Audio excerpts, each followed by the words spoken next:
the entertainment highlight of the week. Red Ray Gun Limited presents The Benji and Nick Show. Hello. Hello. Good day. Good morning. Good gravy. Good afternoon. Good gracious. Good tidings. Good thoughts are better than bad ones. Yes, well, good things come to those who wait. Good Friday. Good to be here. Good to have you here. Goodman's the Barbers. Good... Lotness. The only reason I came up with Goodman's the Barbers is because there's a barber shop in Hastings called that for some reason. Is that where you're going? And it's owned by somebody whose name isn't Goodman. And there's nobody there. I don't believe there's anybody there called Goodman, so I don't know why it's called Goodman's. Hello, Mr. Goodman, I believe. No, the name is Navy Baum. I don't know what that's from. Well, if you're listening to this crazy Goodman podcast, this is the Benji and Nick Show. I'm not Nick. Oh, and I'm not Benji. But what we do is we talk about cult television, TV from the past, TV you might remember, TV you might want to forget, old things from long ago. We look at them, give them a little review, splash of paint here and there, tickle, shove them in the frying pan, flip it around, dibbity-doo, and there we go. So welcome one and all. We actually got a message through an hour ago on our Facebook from Keir Crawley that says, recommending the introduction of the rule of Rassilon to the Loch Ness game. To lose is to win, and he who wins shall lose. Oh, so you lost. Yeah, well, technically, I suppose I did, yeah. This week, a revolution has taken place. We had a commentary of the 1977 Doctor Who story, The Sunmakers, on the go, and then we frivolously asked our listeners whether we should jump to 1973's Planet of the Daleks. A great favourite of ours. I think you'll agree, Benji. Fantastic. Yeah. It's like putting on a comfortable jumper. I've got to find what you said to me on WhatsApp about it. Pardon? Sorry, say that again. I completely was distracted by something. Sorry. I've got to find what you said about it. You said something about... I could talk about it for about a week. I could talk about Planet for the rest of my life and not get bored, is what you said, which I just think is a sweet thing. It's very true. It's that love, isn't it, really? You know, it's one of my absolute favourite things. And that videotape I've got of it that I taped off of UK Gold will never be thrown away. And by a narrow Brexit-style margin...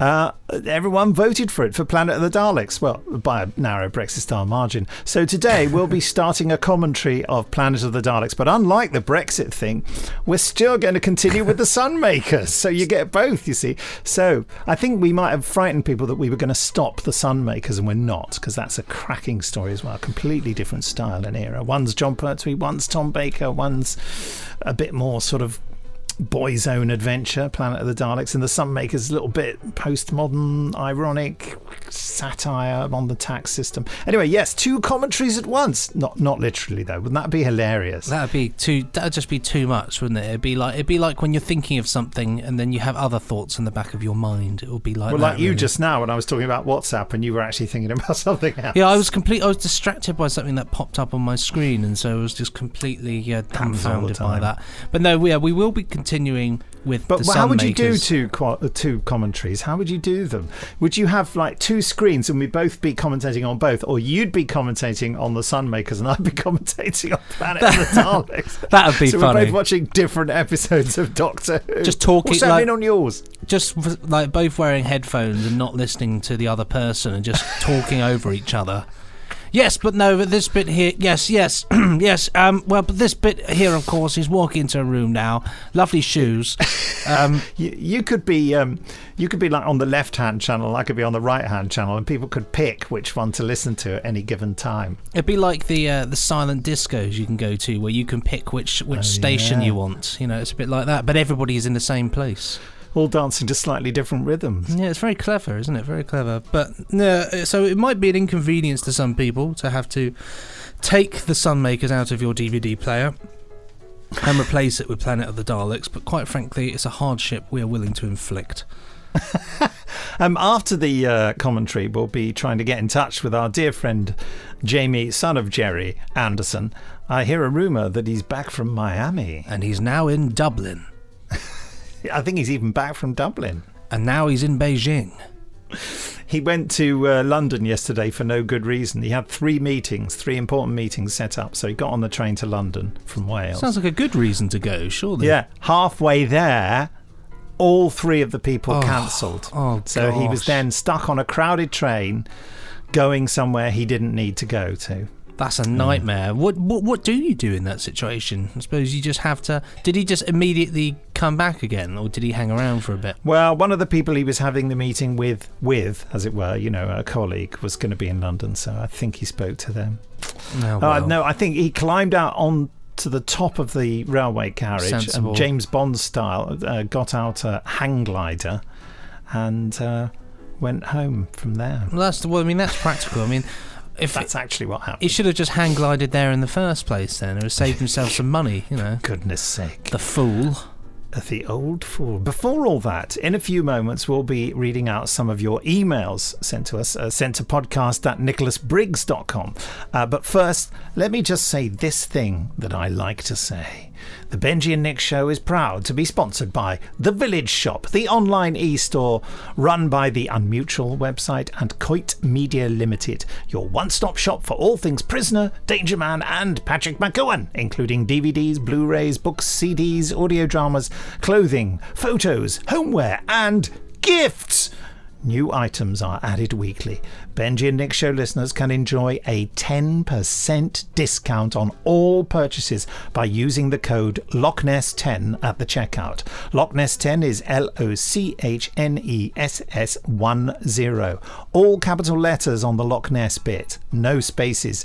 No space between Loch Ness and 10. I think that covers every possible misunderstanding. Very intricate. At your purchase. What is your purpose? At your purchase, a further donation will also be made to Hope House Children's Hospice at no cost to you. The address is www.theprisonershop, all one word, theprisonershop.co.uk. Let's have a look and recommend something from here. Benji. I've found something pretty brilliant. It is a signed display piece, a signed photo of Annette Andre.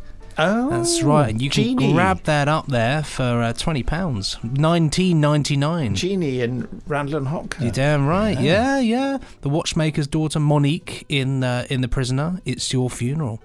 It's a limited amount of printed A4 displays, signed by hand, not printed, signed by Annette.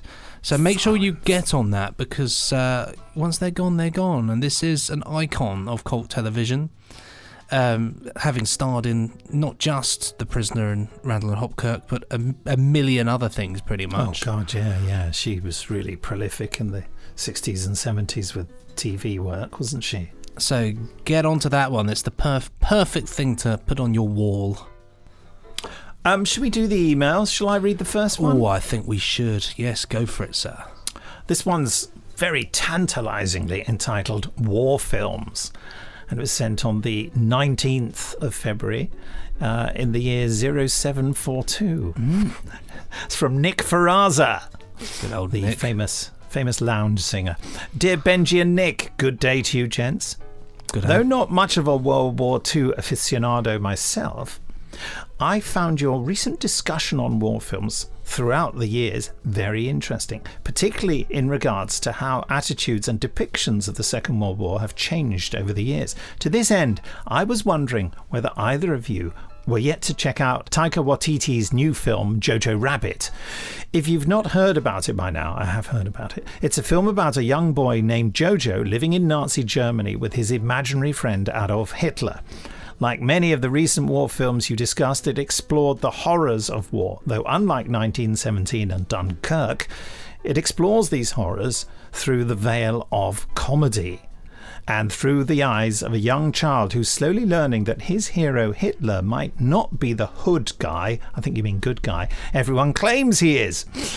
I know to some the idea of a comedy about something as horrific as the Nazis and the Holocaust sounds awful, but I for one really enjoyed it. The comedy elements only proved to make the darker moments seem all the more horrific.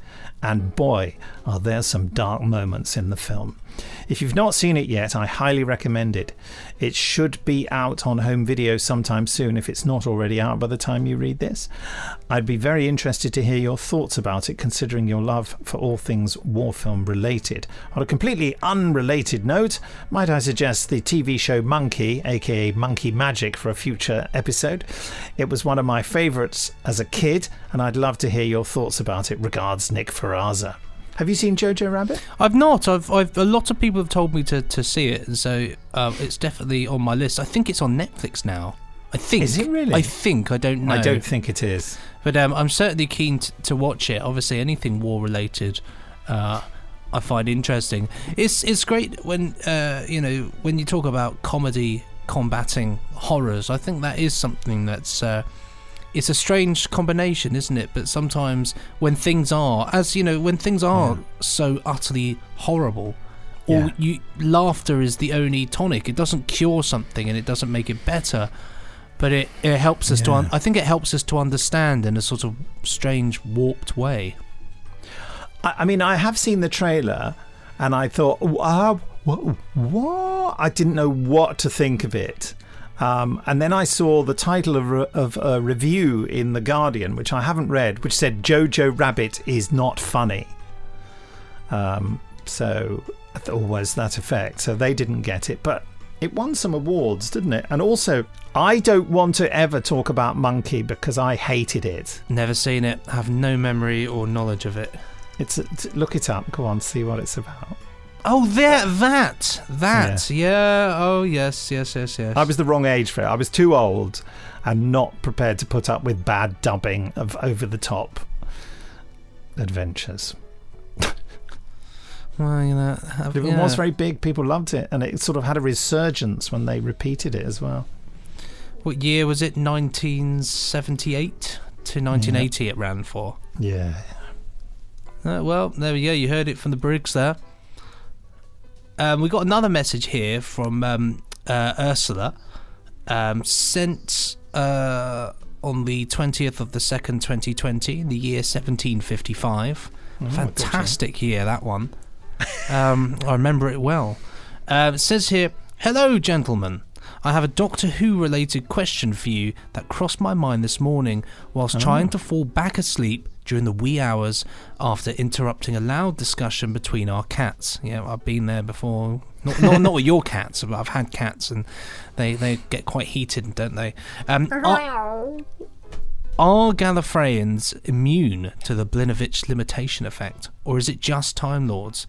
Just a little mental meandering. Thanks, Ursula. Well, here's this whole business about the difference between Gallifreyans and Time Lords. Some people think that all Gallifreyans are Time Lords. And for those, I suppose we should explain to those who don't know what the Blinovitch limitation effect is. I'll get the definition up for you here. So it's a fictional principle. It is understood as having two aspects. Firstly, that a time traveller cannot redo an act that he or she has previously committed, and secondly, that a dangerous energy discharge will result if two temporal versions of the same person come into contact. It's philosophy, isn't it, really? It all comes down to philosophy. Does it? It just comes down to trying to save plots. I mean, the problem with the whole business of time travel, folks, and you'll probably be shocked to hear this from me, is that it is completely and utterly impossible.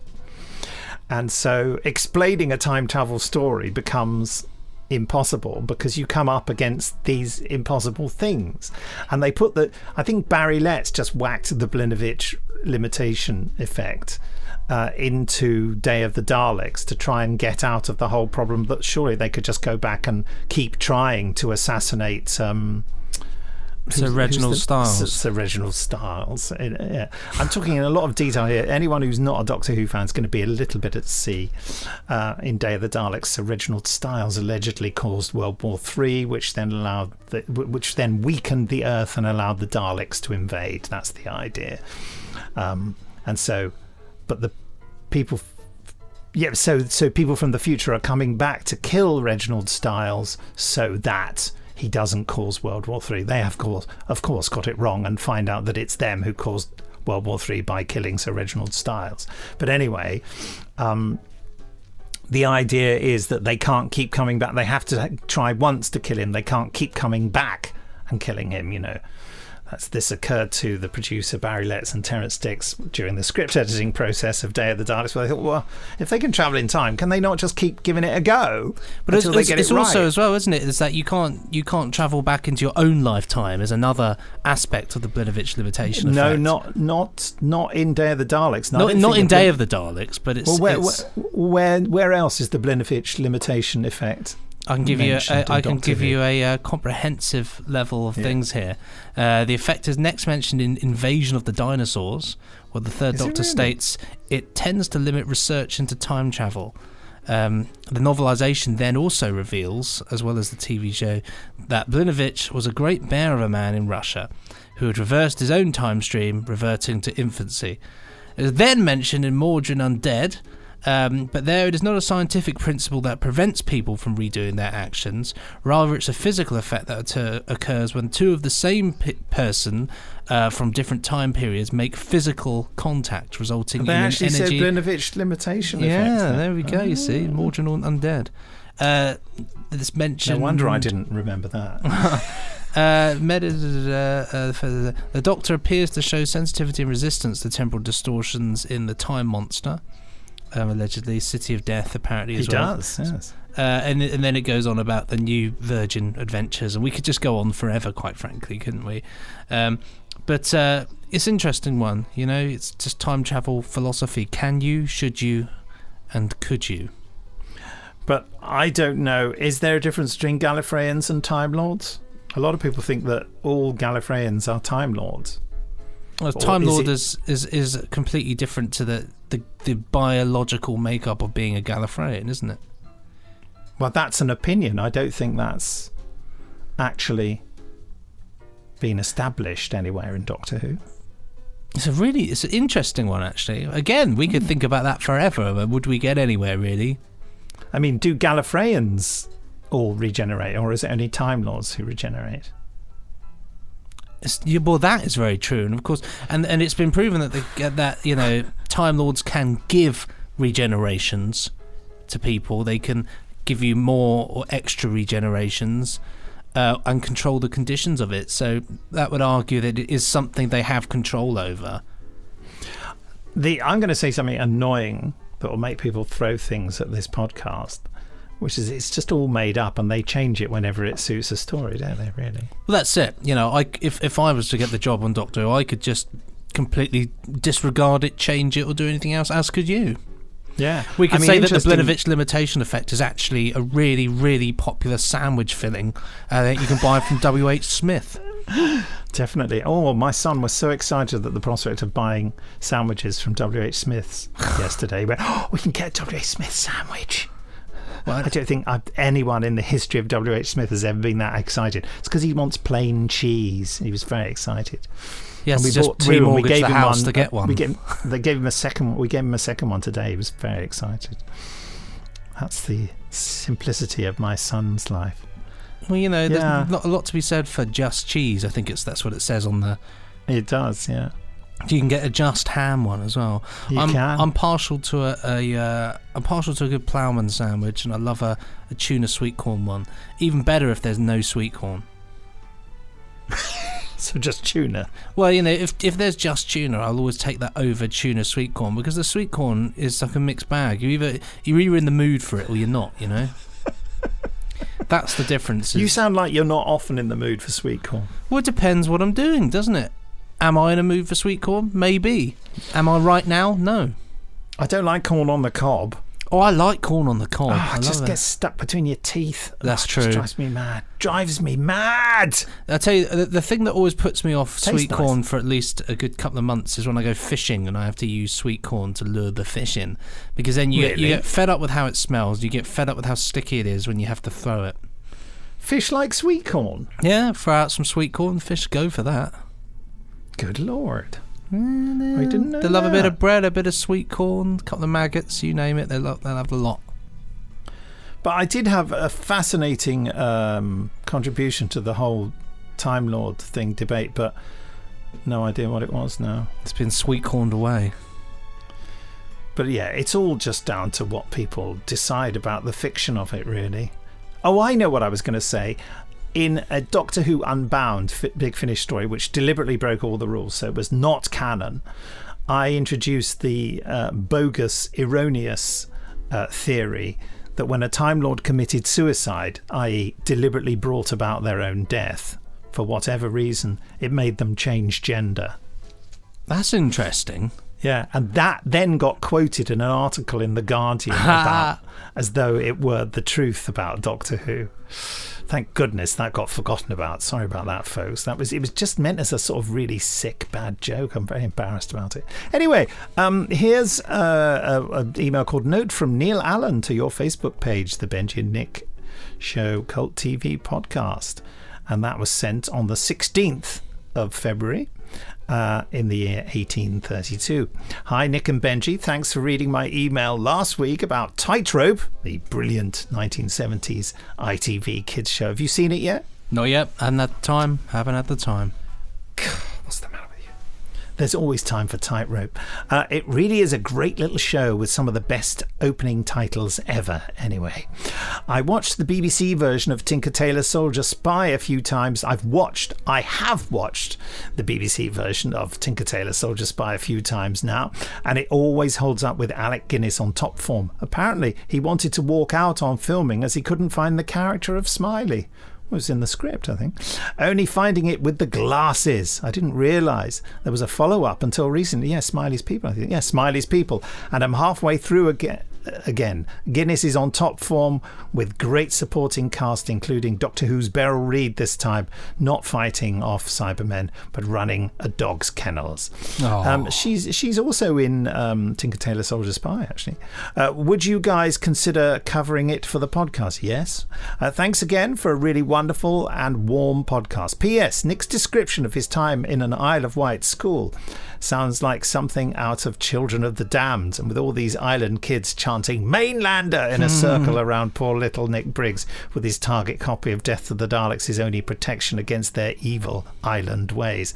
The funny thing is that hardy ha, when I was being bullied on the Isle of Wight, the Doctor Who books hadn't quite come out yet, and then I remember the Target books started to come out that year, and I remember buying Doctor Who and the Daleks and the Zarbi and the Crusades were the first three I bought. I remember when I saw that they were available, I was so excited I was nearly sick. Oh, amazing. And then when they delivered the goods in terms of being really good, even better. Yeah, even better. Fantastic. Now, Nick, which is of course the origin of the phrase, the usage of the word sick. Me being sick, being so excited about a good thing. That I believe that's where it came from. Is that right, sir? That Benji, is, Benji? yeah. That was the very first event, as they say, Event 1, Genesis of the saying. Now, before we move on to Planet of the Daleks, Episode 1, I have to say this, Nick. My good friend Tony phoned me. Would have been last week, and he phoned me, and I said, "Hello, Tony." It was right in the middle of the day. I said, "Oh, how are you?" And he said, "I'm just listening to the Benji and Nick show on my drive up to Manchester." And he said, I love listening to it, and it's always so great." He said, "But I think me and Nick, if we ever met, would have to fall out." I said, "Really? Why?" He said, "Because I just can't take any more of him saying how he doesn't think that DS9 is very good." He said that, but he said, he said that the thing about DS9 is that it's a bit rubbish when it starts, but as it gets going, it gets better. And I think he's right about that. And we were talking about how the characters in it are fantastic, and the plots, it's a bit more of a political show. But then if you get into it's running at the same time as Voyager anyway, so you can have your politics when you want it, and you can have your Voyager when you want it. But I remember that Tony years ago was really into DS9, and it inspired me to check it out, actually. Well, I think he's right.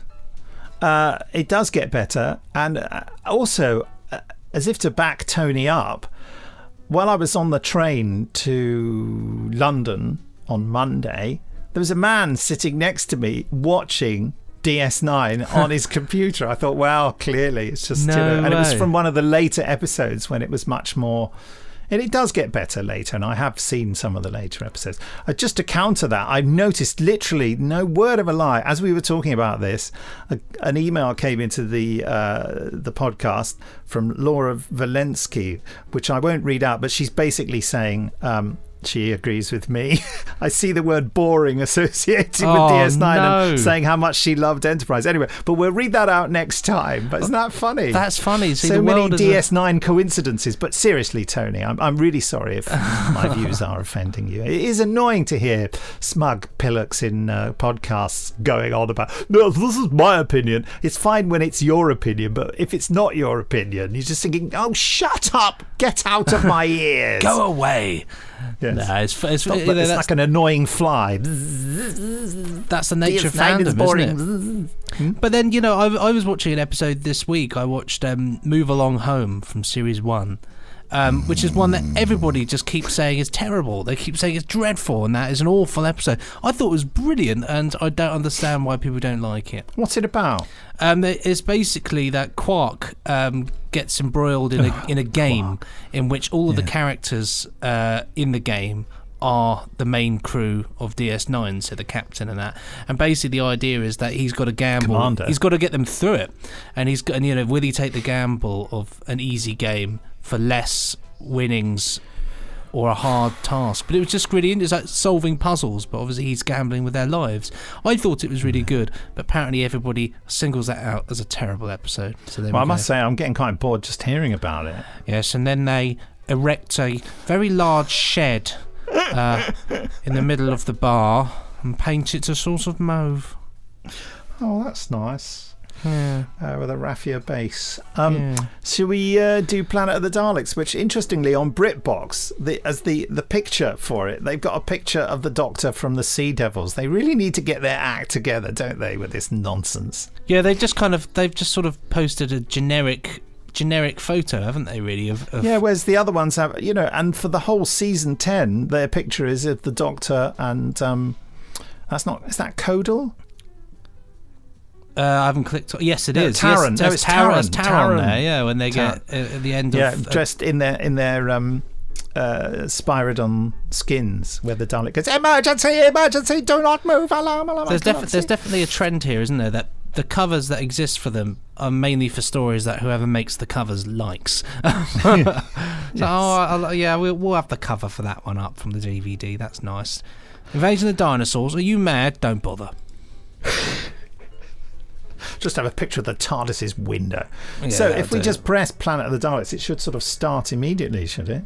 Yeah. Well, what I've done is I've clicked play already and then moved it back to the beginning so that to avoid the ident, because we don't, I never know how long. So we'll do it we'll let that load, go back to the start, and then click play. Okay. Well, there it goes. Yes. Before it plays, I just wanted to say, what was it? Oh. One thing. What did I want to say? It suddenly occurred to me, watching Frontier in Space last night. I was just watching it for pleasure, Benji, nothing to do with this. The Doctor loses his sonic screwdriver in Frontier in Space. And yet has it by the second episode in this one. Does he? Yeah, because he... I think he does, because doesn't he... Or doesn't he? He doesn't use... No, that's what I was going to say. He uses a little screwdriver. He does not have his sonic screwdriver. I'm just wondering when he next uses his sonic screwdriver.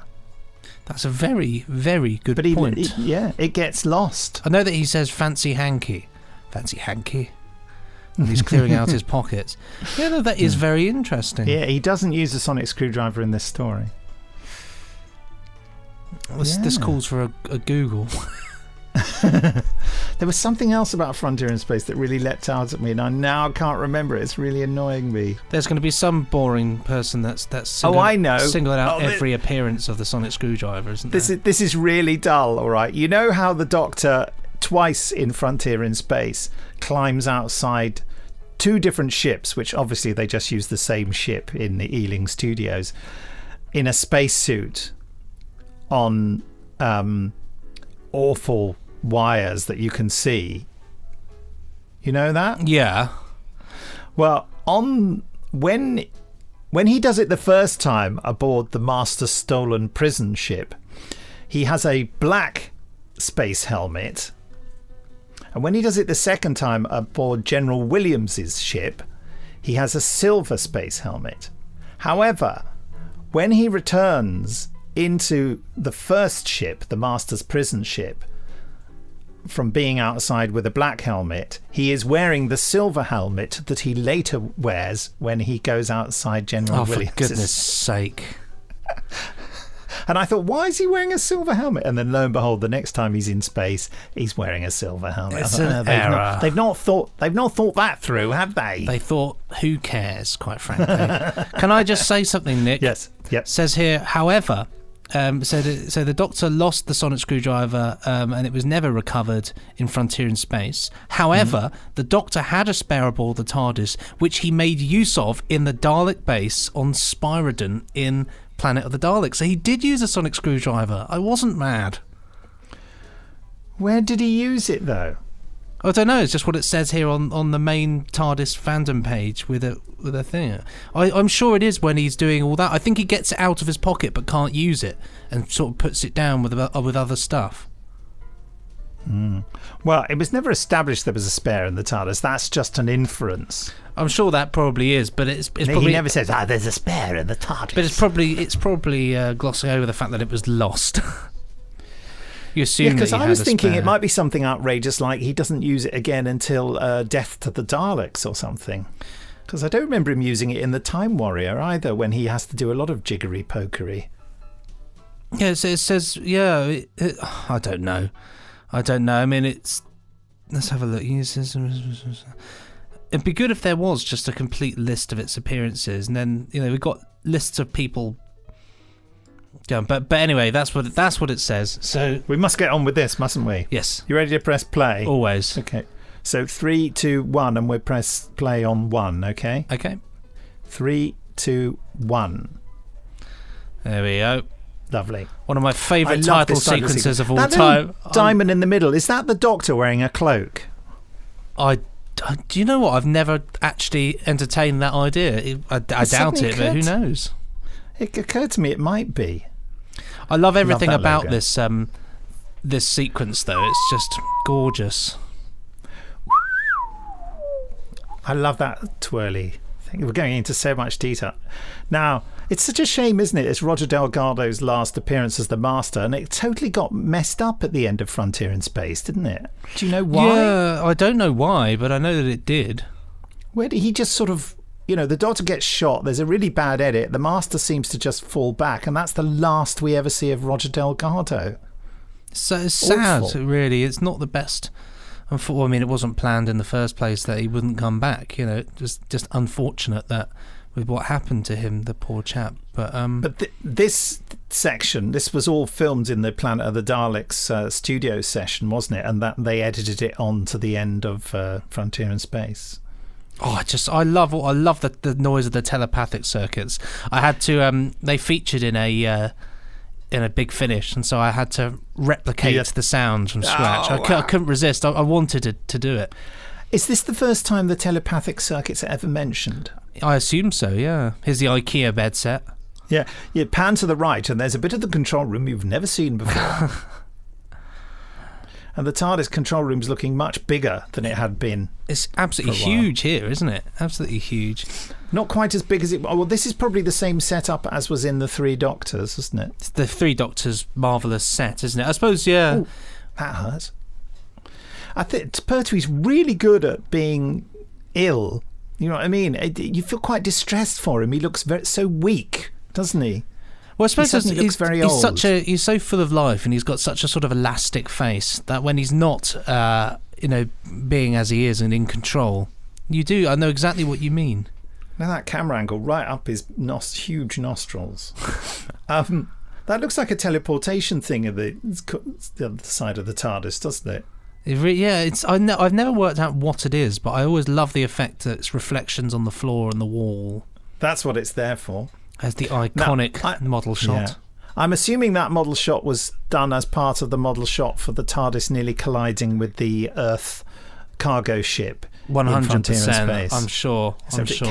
They make so little of that shot, don't they? And it looks so brilliant on the screen when you see it twirling towards the ship. You can see the stands that the roundels are propped up on there, on the floor to the left. I particularly am a fan of this whole sequence with Joe, and this whole episode really is Joe's episode, and of course Katie improvising for a lot of it, but it just works so well.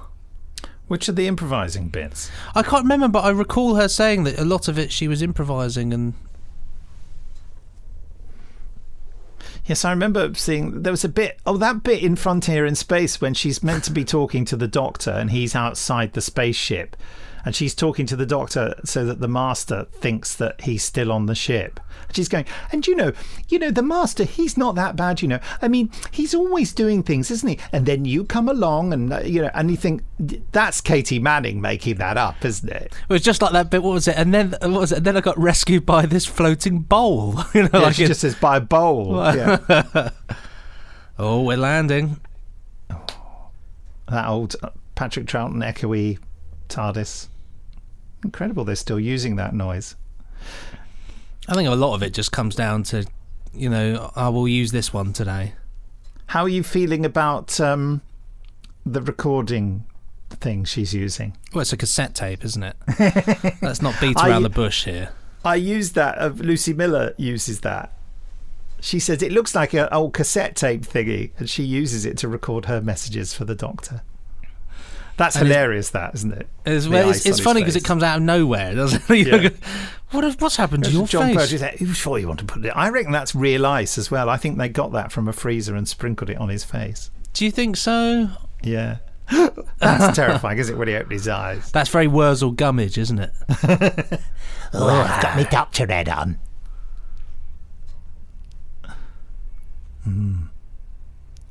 I remember this as, as I've mentioned before, all my horrible time on the Isle of Wight, this was my saviour, all this. So I was like right with it. This was so involving and engaging. Well, this is for me, as I think I said in the last podcast, this is absolute comfort television for me. This is if I'm unwell, if I'm feeling, if I'm feeling rubbish after the end of a long day, if I've got the flu or something, I will just watch this and I will just lose myself. Yeah. There's the great jungle in black and white. In black and white, yeah. Just to show it's on a screen. Now there's the. I've never noticed those ruins before, actually. Yes, luckily they don't seem to spell rude words, unlike the ones in Death of the Daleks. Dave, it's all his fault. That dodgy old white cabinet, though. I mean, it's. I just love how it's included the never referred to or seen ever again. Now, I have to say, I'm such a huge fan of the work they've done to make this jungle, because it actually looks reasonably convincing. I just believe it's a jungle. Reasonably being the operative word. I don't look at it and think that looks like a set. I really do think, that's like a jungle. I just sort of accept it. Benji, it looks like a set. A little bit. But it's great. Of course, and if you can spend the whole episode looking to see if you can spot a flower pot on the floor. That happens I never have. Yeah, you can, if you're careful, you spot one or two. I completely forgot about these ruins. It's like watching something I've never really noticed before. Yes, what society? There was the Spyridon Society, was it? Of course, I wrote a story called Return of the Daleks, which was all about Spyridon having disguised itself as another planet called Zalaria. And the Spyridons had taken a drug to make themselves visible, so that to stop the Daleks persecuting them. That's a clever little thought, that, isn't it? I mean, quite frankly, you'd want to take a drug anyway to stop being invisible, because you'd end up keep bumping into each other and you'd have to drag around that silly fur all day long. I know. You'd get right on your wick, wouldn't it? You think, how can I... If I do that, I've got to drop the fur and then nobody will see me and then Brian will step on my foot.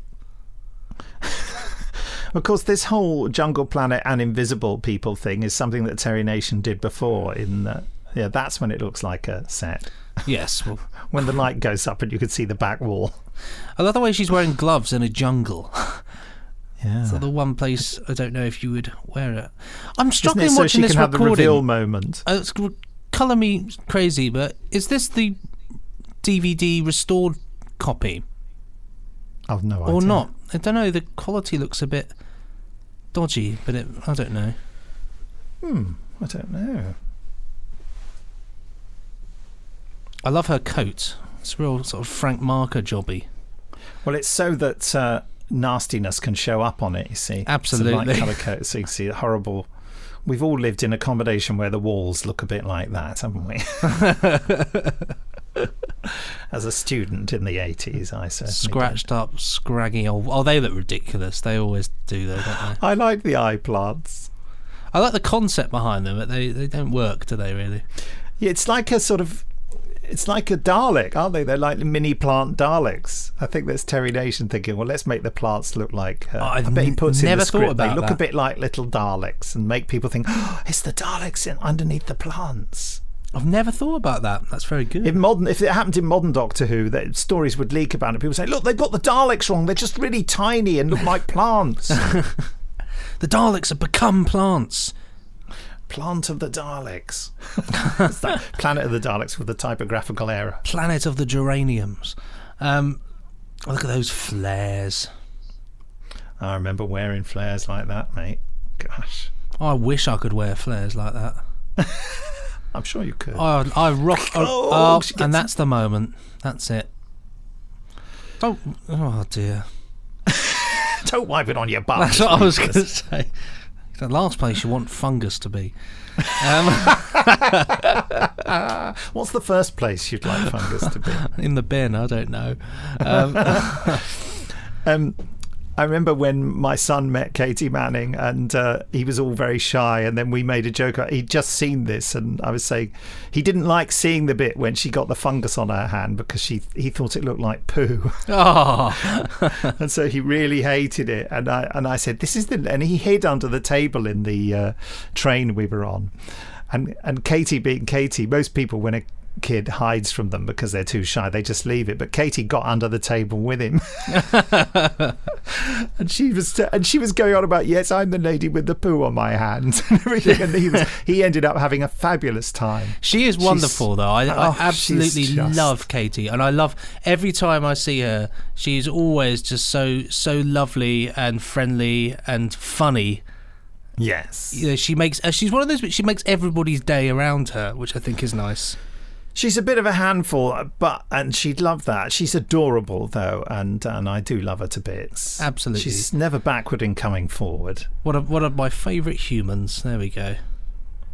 Someone was commenting about how horrible it was that the Thals just left this guy in his space helmet and didn't bury him or anything. Yeah, they just didn't bother. They just, you'd think they would have had some kind of emotional connection to the bloke, wouldn't you? Yeah, and why has he got spiders' webs all over him? And why isn't he rotting? Yeah, well, apparently someone was saying that spiders' webs grow within minutes, so it doesn't necessarily mean... Okay, the oxygen thing, this is all ridiculous. The inside of the TARDIS is in a different dimension. That'll do it. That'll do it, won't it, Mr. Pertwee? Yeah, he thinks it's all right to have a small tank's worth of oxygen in that room. And isn't he very remiss? He's never topped up the oxygen tanks. Not that they're necessary anyway, but... Well, that's their dimensionally transcendental bottles to go with the dimensionally transcendental TARDIS. Given that this he said, I think I better get into the unique purple jacket that I only ever wear in this story. Yes, I can't go out in this. I mean, that's just dreadful, isn't it? I mean, what was that about? The look on his face. He's just realised that he's going to suffocate in the TARDIS, and what he thinks is, I better go and change my jacket. I don't want people to find me dead in a green velvet jacket. I just couldn't cope. I love one of my favourite things ever is I adore their guns. The fact that they're wired into their belts. This is something that Terry Nation was very keen on in his Dalek series first script. That's how he describes the guns, as being connected by wire to power packs. I mean, it makes sense in a way.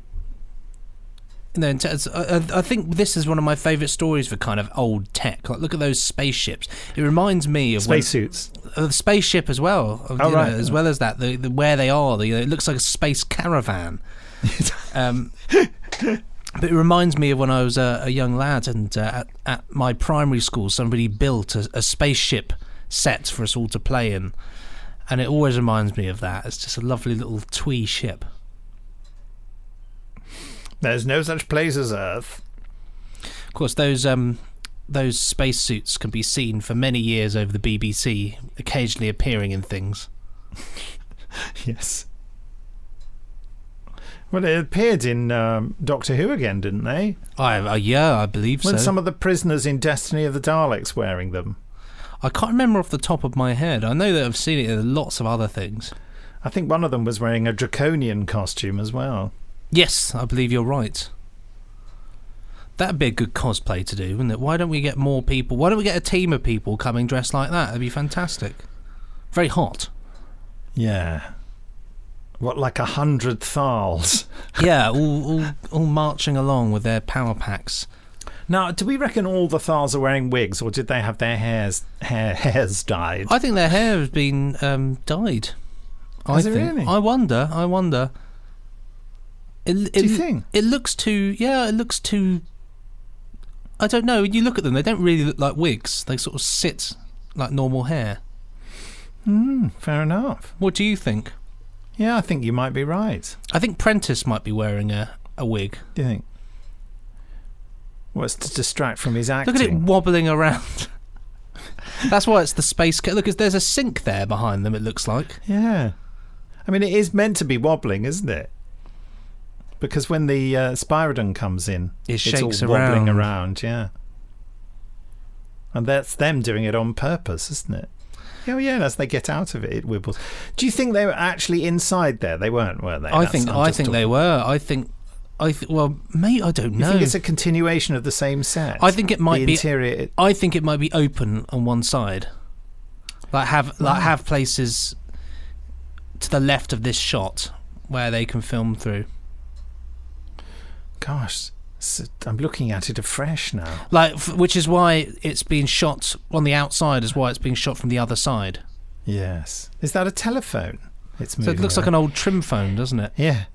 This is from the wrong story. This is from the Green Death. It also could be a bracket for a shelf.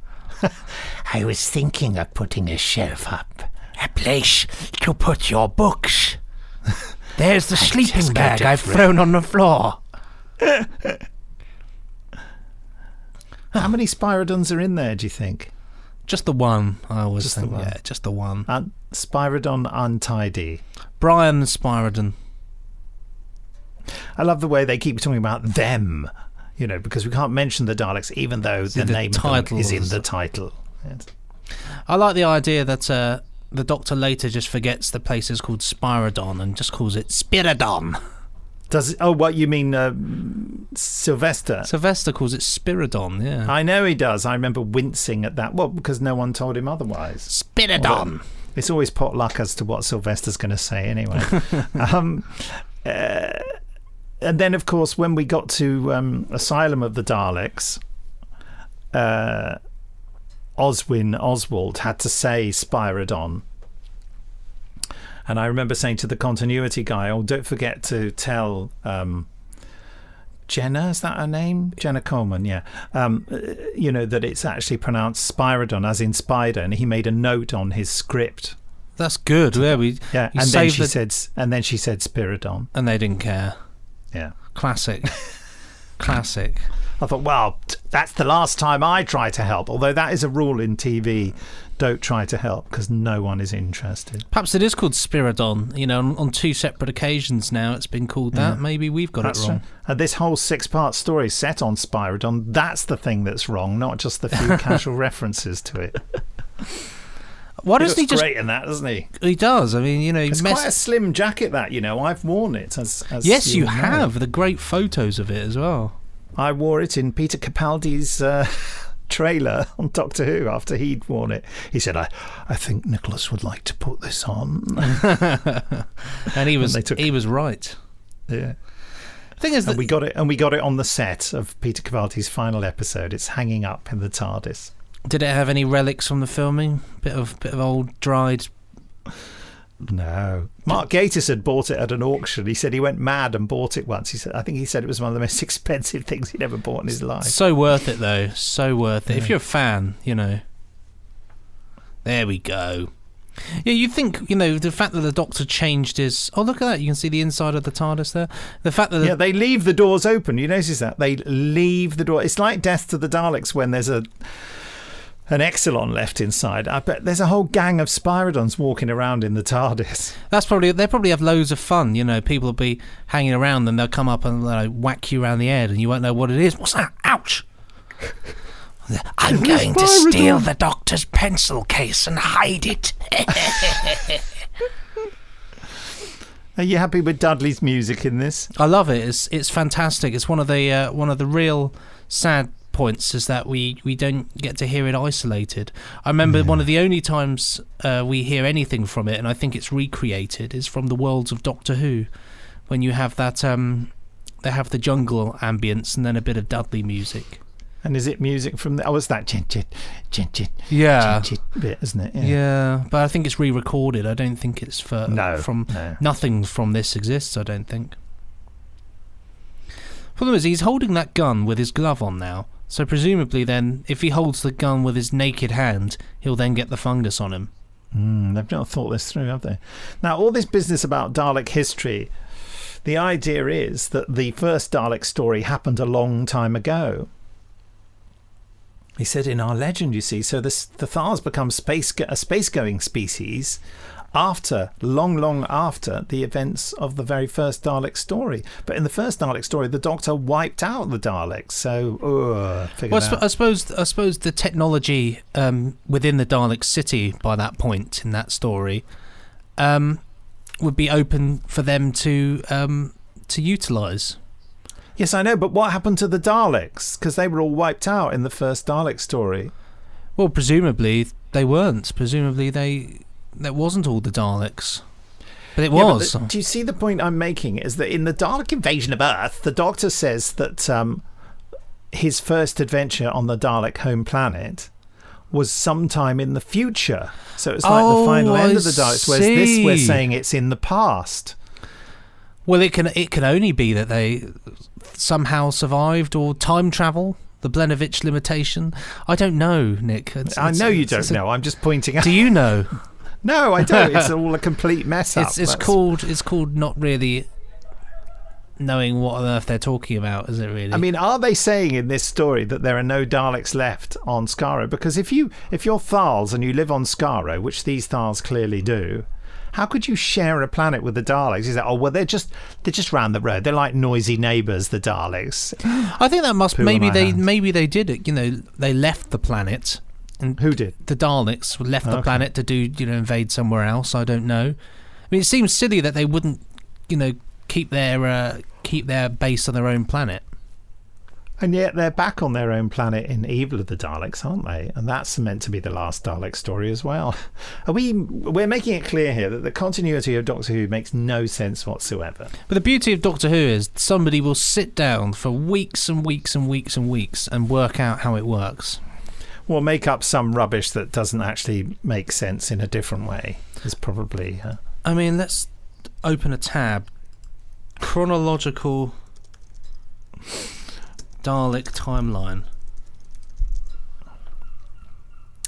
Also, the whole business of what was happening in Frontier and Space and what happens in this story is completely unrelated, isn't it? The Daleks are going to set off a war between the Draconians and the Earth people and then invade the galaxy once the war has depleted both sides, right? Yeah. So then the Doctor suddenly is pursuing the Daleks to find their army. Now, where's the basis of that in Frontier and Space? There isn't at all. No. And also, when they do find the Dalek army, there's only 10,000 of them. And as I mentioned to you a while back, you couldn't invade the galaxy with 10,000 Daleks. That's not even... It just sort of sounds good to say, well, somewhere on this planet there are over 10,000 Daleks. Well, couldn't it be 50 billion? Yeah, I suppose that would be. And the fact of the matter is, you couldn't even invade the galaxy with 50 billion Daleks. Yeah, no, you raise a very good. The galaxy is huge, but Terry Nation was never very good in knowing about the difference between a solar system, a galaxy, and a universe. He uses those three terms very freely and confuses them all.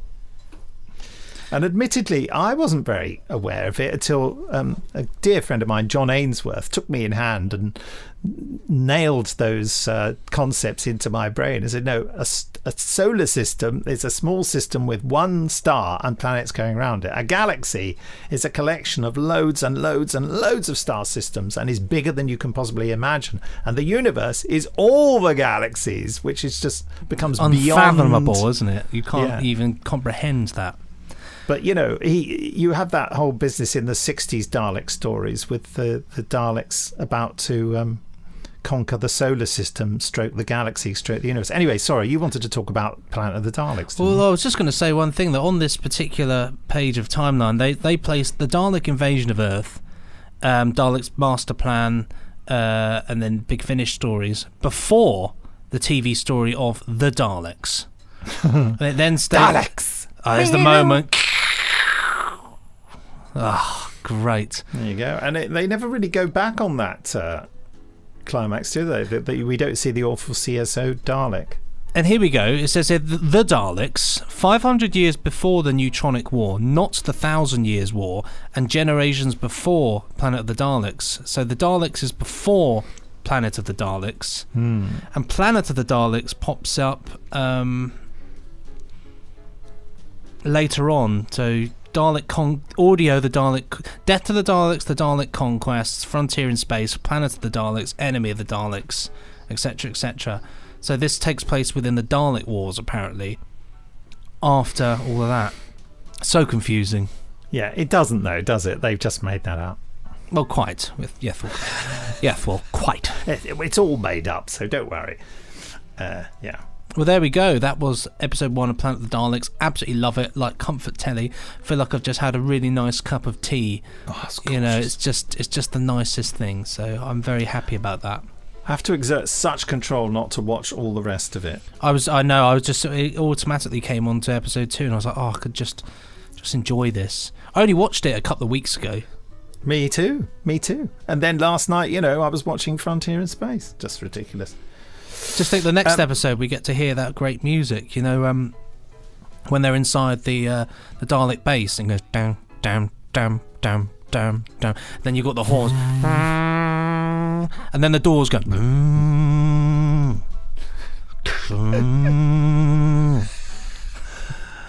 Dalek sound effects by Benji Clifford.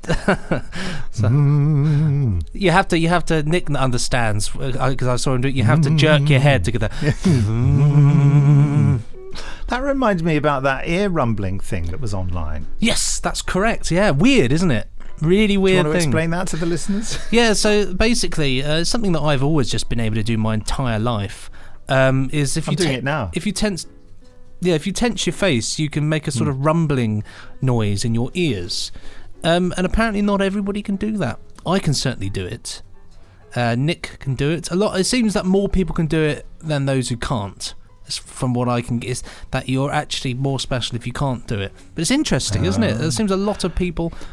The other thing I used to use it as a sound effect if I was playing with small figures when I was a kid. If a Dalek killed someone, I'd make that noise in my head. No to way. Imagine it was the noise of them being shot. Yeah. Oh, I'd just always be going.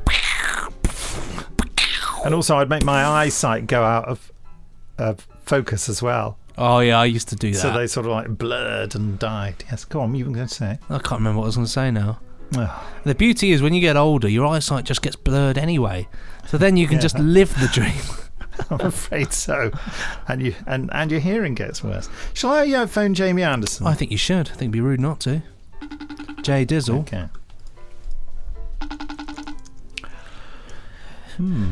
Therefore, quite. Oh, not available. Oh, what a little diva. And he cut me off as well. He's obviously in the middle of another call. Well, that's it then. What are we going to do next time? The Sunmakers. Should we do episode 2 of the Sunmakers? Yeah, I suppose we should give people the Sunmakers, shouldn't we, really? Yeah. Okay. Just to prove that we're as good as our word. Yeah, our word is our bond. Yeah, but Jamie's just said he's on a call. Oh, well. Well, he's missed it, hasn't he? He's missed his opportunity. Yeah. Because we have to get on. Right, well, in that case then. So, yeah. I'll get nice and close here to the microphone. Yeah. From me, it's goodbye. And don't forget to write to podcast@nicholasbriggs.com. Goodbye.